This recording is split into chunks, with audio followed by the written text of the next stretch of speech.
Hello everyone. तो आज हम पढ़ेंगे why do we study biology. हम स्टडी क्यों करते हैं, बायोलॉजी की स्टडी क्यों करते हैं, बायोलॉजी लेने से फ़ायदा क्या है, इसके स्कोप क्या है, इसके करियर क्या है, इसके अंदर क्या क्या आता है, ये सारी बातें। तो बायोलॉजी होता क्या है, सबसे पहले क्या है? तो बायोलॉजी है branch of science that deal with the study of life. अभी तो मैंने टर्म्स एंड मीनिंग में भी आपको बताया है कि बायोलॉजी खुद अपने वर्ड में एक्सप्लेनेशन रखे हुए है। बायो का मतलब होता है लाइफ और लॉजी का मतलब होता है स्टडी। तो हमारा पहला टॉपिक है बायोलॉजी के अंदर क्या आता है, क्यूरोसिटी।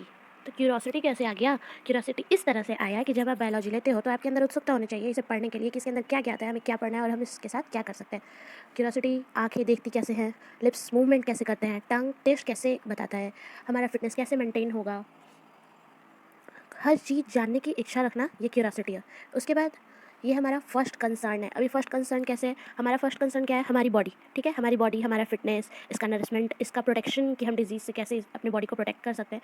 तो हमारा जो बायोलॉजी है ये हमें वो नॉलेज प्रोवाइड करता है जो हम फिटनेस, नरिशमेंट, प्रोटेक्शन के लिए यूज़ कर सकते हैं। उसके बाद है ये हमारा फर्स्ट साइंस है। अभी फर्स्ट साइंस क्या? फर्स्ट साइंस ये कि ये हमें प्रेडेटर्स, प्रे, हमारा जो शिकार होता है, हमारे जो हिंसक जो जानवर होते हैं, इनके बारे में इंफॉर्मेशन देता है। कौन सा प्लांट फूड प्लांट है, क्लासिक्स याद करिए चैप्टर 1।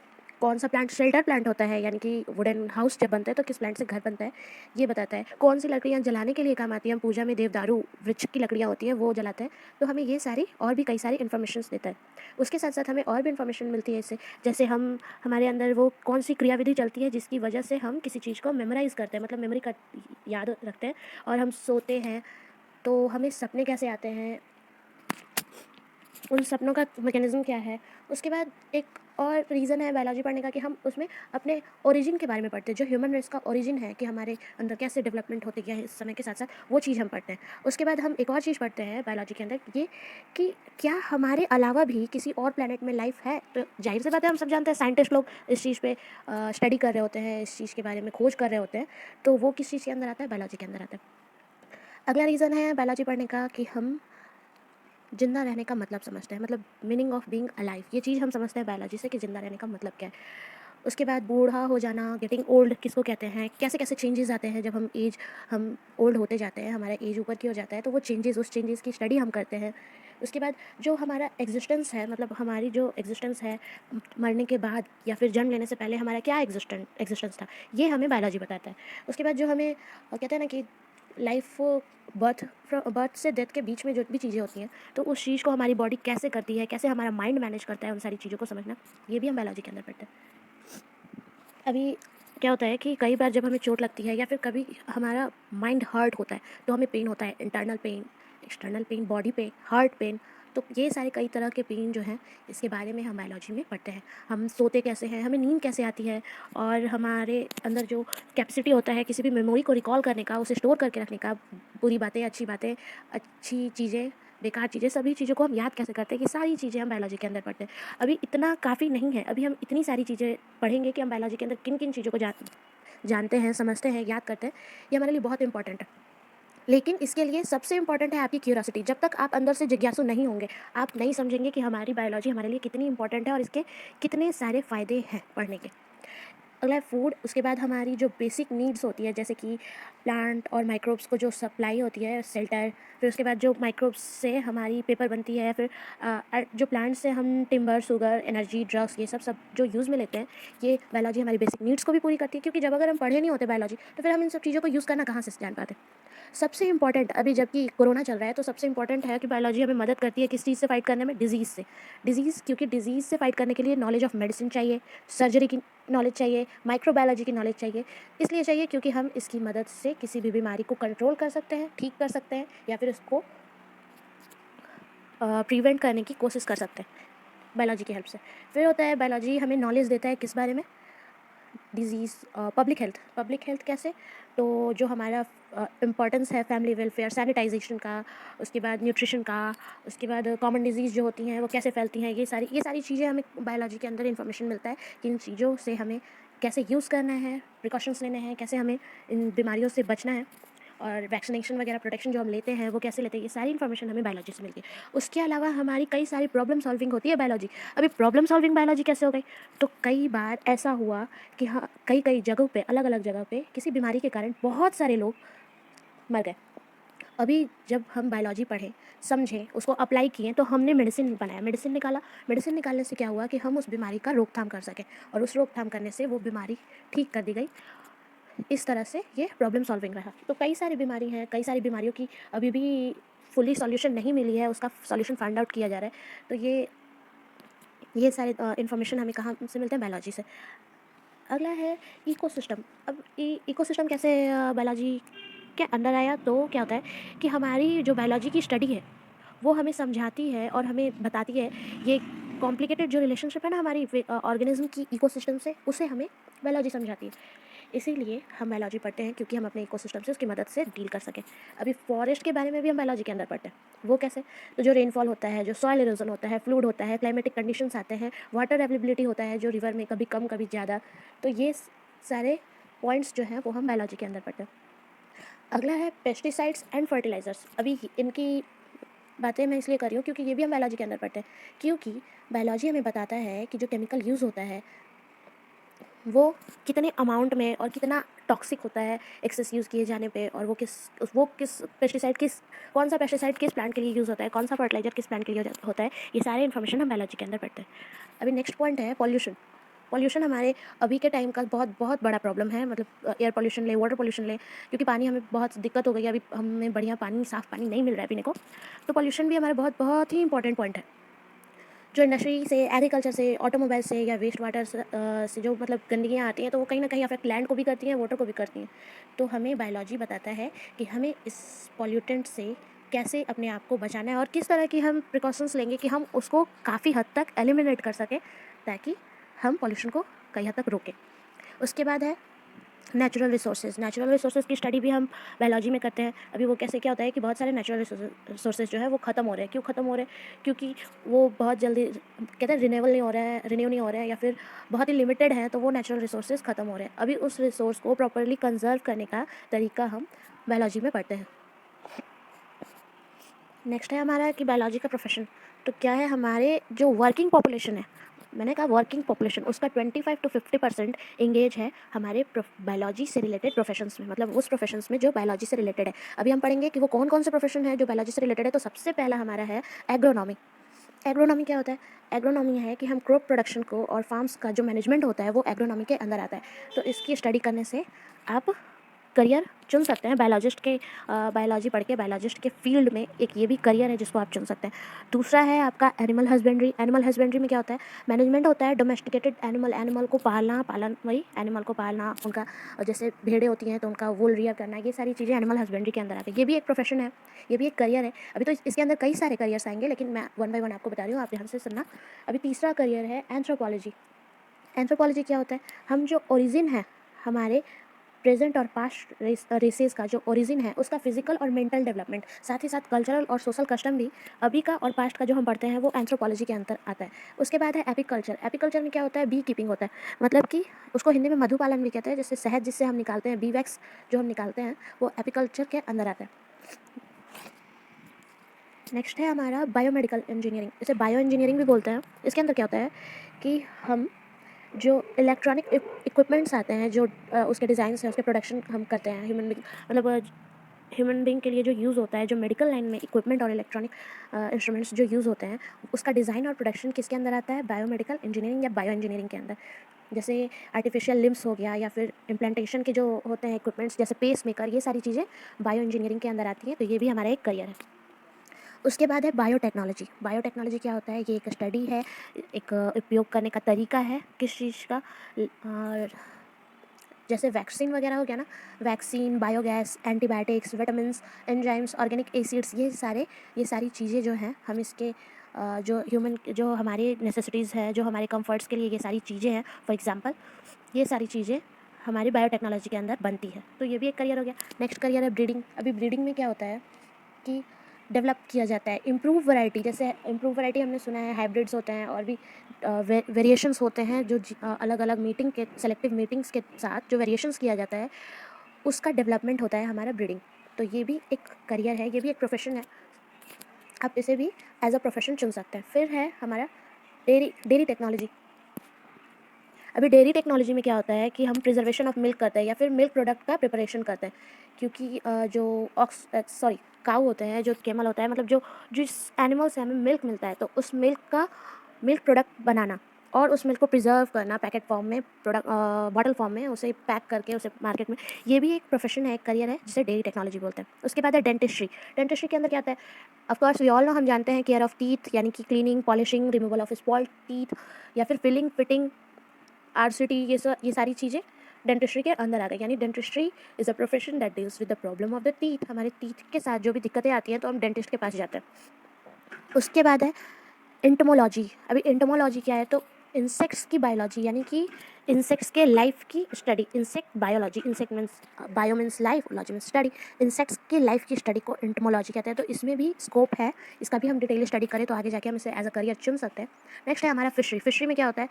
फिशेज़ का मार्केटिंग, उन्हें पकड़ना, उन्हें ब्रीड करना, फिर उन्हें पालना, या उनके फूड से रिलेटेड, फ़िश के फूड से रिलेटेड सारे मार्केटिंग करना। वो साइंस जो कि फ़िश के ब्रीडिंग मार्केटिंग से रिलेटेड हो, उसे फिशरी बोलते हैं, वो फिशरी के अंदर आता है। और जो science that connected with rearing and breeding of fishes, that is called pisciculture.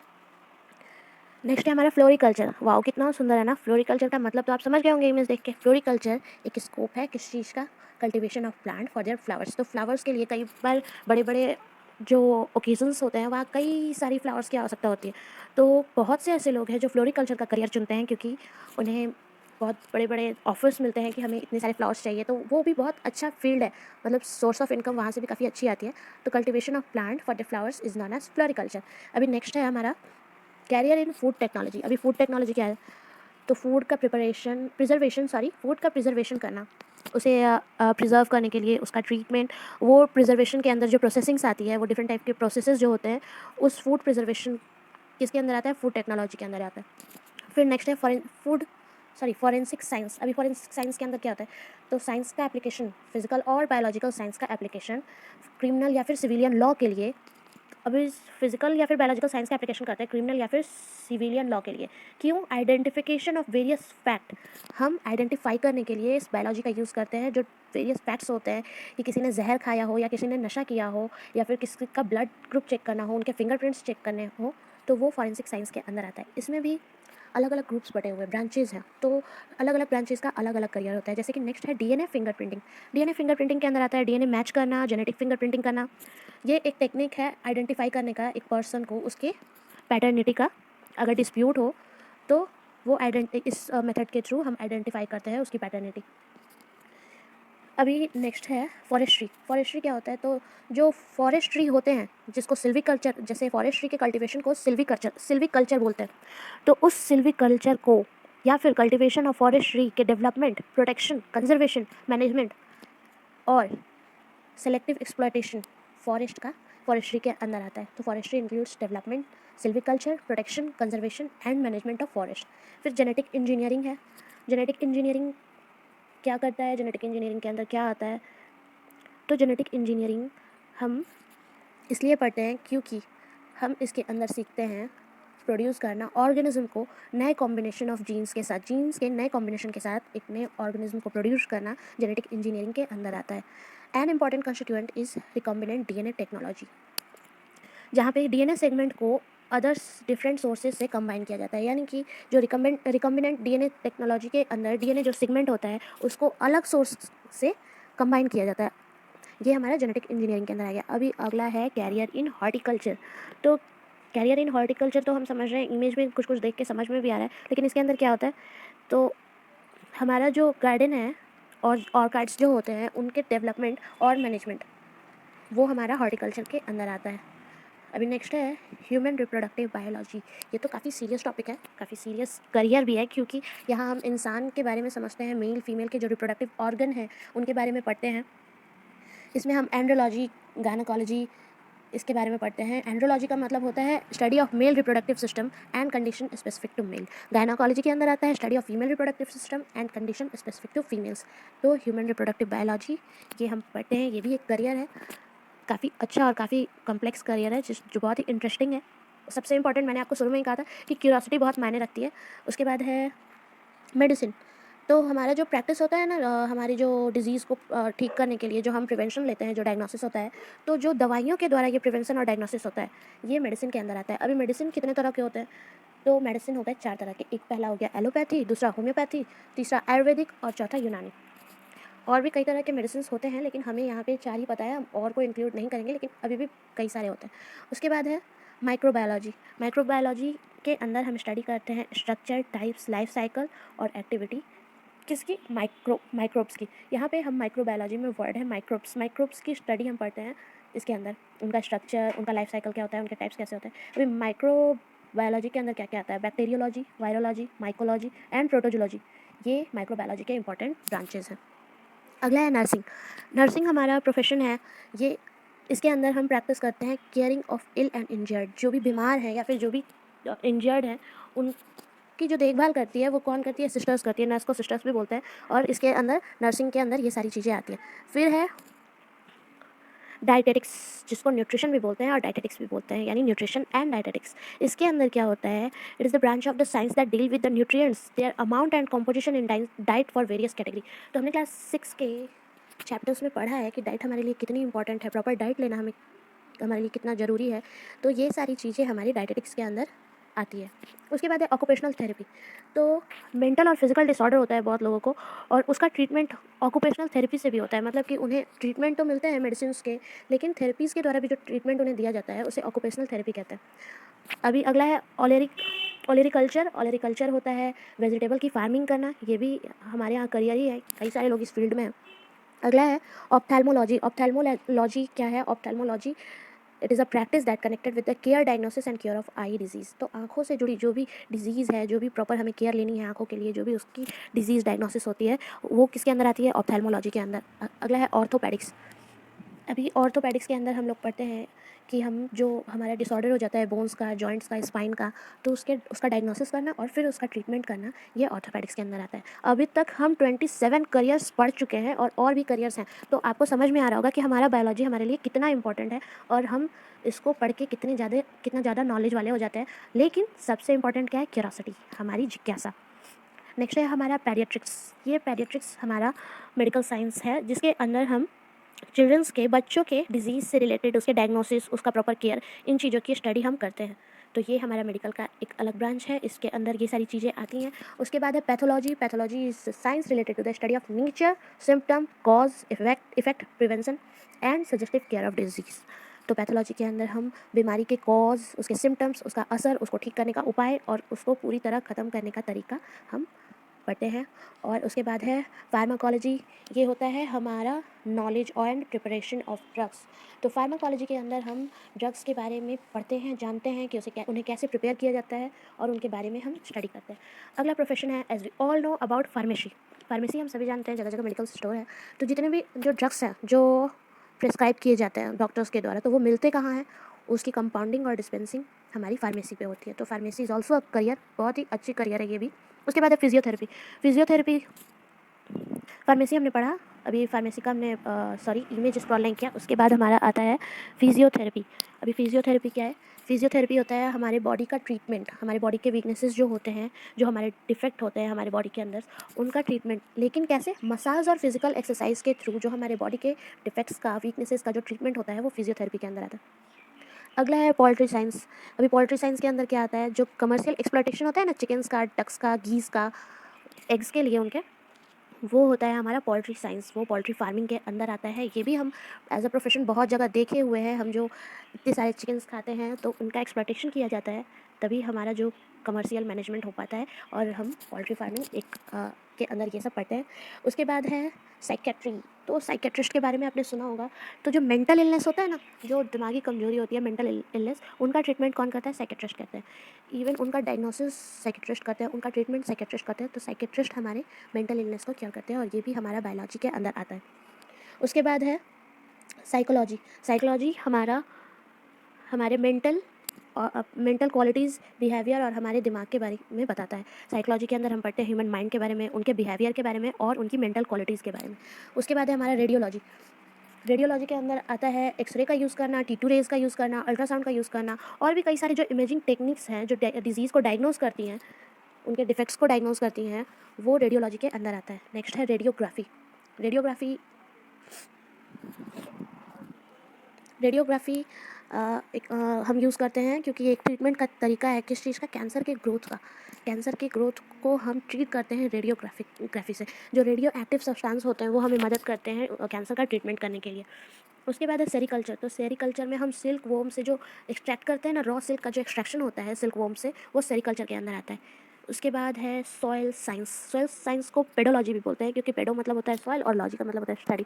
तो सॉइल की स्टडी करने को पेडोलॉजी बोलते हैं, जो सॉइल साइंस कहलाता है। इसमें हम सॉइल के टाइप्स और सॉइल के स्ट्रक्चर, उसके डायनामिक्स, ये सारी स्टडी करते हैं। ये भी एक प्रोफेशन है, ये भी एक करियर है। उसके बाद आता है सर्जरी। सर्जरी में हम डिज़ीज़ को ट्रीट करते हैं, और जो इंजरीज़ हमारे बॉडी में आ जाती है, जो डिफॉर्मिटीज़ आ जाती है, उसको हम ऑपरेटिव प्रोसीजर से हम उसे सर्जरी करके ठीक करते हैं। उसके बाद है वेटरनरी साइंस। वेटरनरी साइंस में हम उस डिज़ीज़ के ट्रीटमेंट के बारे में पढ़ते हैं, उन डिज़ीज़ को ट्रीट करने का तरीका हम पढ़ते हैं जो एनिमल्स को हो जाते हैं। मतलब एनिमल की जो डिज़ीज़ है, उनकी इंजरीज़ है, उनकी डिफॉर्मिटीज़ है, ये सारी वेटरनरी साइंस के अंदर हमें बताती आती है, और हमें बताती है कि हम उनको प्रॉपर हेल्थ केयर कैसे देंगे, उनका ट्रीटमेंट कैसे करेंगे। अब इसके अंदर वेटरनरी साइंस के अंदर दो कंपोनेंट है, एक है वेटरनरी मेडिसिन और एक है वेटरनरी सर्जरी। वेटरनरी मेडिसिन के अंदर आ गया वेटरन फार्मेसी, और वेटरनरी सर्जरी के अंदर आ गया वही क्या कहते हैं, ट्रीटमेंट करना डिसीज़ का, इंजरीज़ का, उनका ऑपरेटिव प्रोसीजर से ट्रीटमेंट करना वेटरनरी सर्जरी के अंदर आ गया। तो ये टोटल हमारे 41 करियर्स हैं बायोलॉजी लेने के बाद, या बायोलॉजी के फ़ायदे भी हैं।